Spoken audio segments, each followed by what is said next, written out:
Let me take a look at the US markets and let's take a look at what really is happening there, because when you take a look at stock futures, not much of a move coming in there because investors are still awaiting key corporate earnings as well as the beginning of the Federal Reserve's policy meeting as well.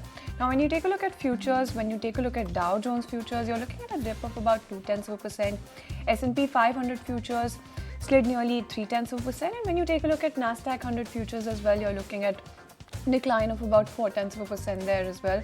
Now, in extended trading, of course, there was CrowdStrike shares that fell more than 5%, and there were reports that Delta Airlines hired attorney David Boyce to seek damages from CrowdStrike as well as Microsoft after an outage this month that led to thousands of flights being cancelled. So that was something that the market was looking at, and there's of course a host of quarterly results that are on the deck. So the likes of Merck, Pfizer, PayPal, Procter & Gamble, or even a JetBlue before the bell, and after the bell, of course, you do have Microsoft, Advanced Micro Devices, as well as Starbucks after the closing bell. So those are the ones that we're keeping an eye on. Now, so far, more than 40% of the S&P 500 companies have reported their results, with 79% posting earnings that exceeded Wall Street estimates, which compares with a 5-year average earnings beat of 77%. So that's the kind of earnings picture that we're looking at. But of course, the important thing to watch out for is the Fed's two-day policy meeting that is set to begin on Tuesday, where Central Bank Chief Jerome Powell is also going to be signaling the timeline as well as the number of rate cuts expected in the next few months. And that is the important thing to watch out for.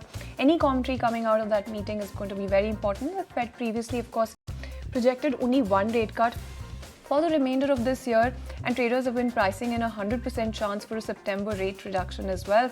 So that is important to keep an eye on. On Tuesday, of course, traders will also be watching out for jobs opening data for the month of June, and economists polled by Dow Jones are also calling for 8.1 million job openings. Now, that is the same as in May, but consumer confidence for July is also slated for release.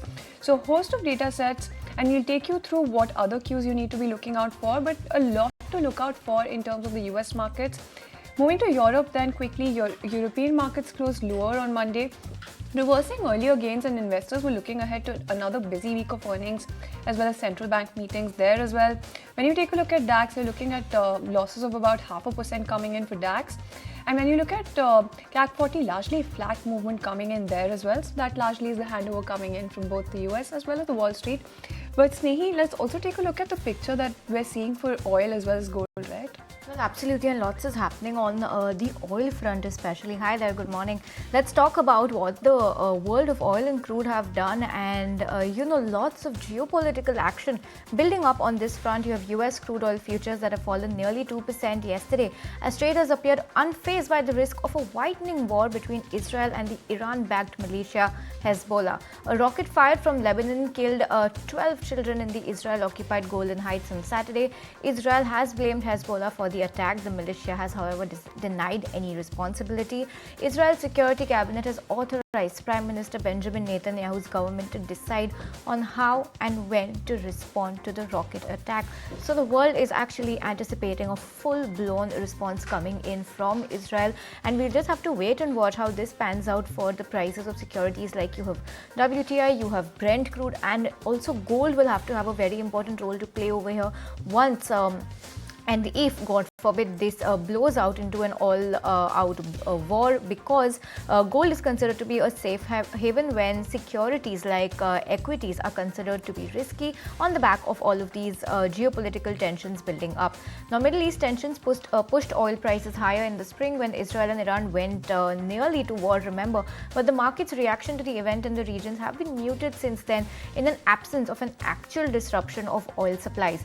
So that's as much as everything was happening with the world of crude and oil.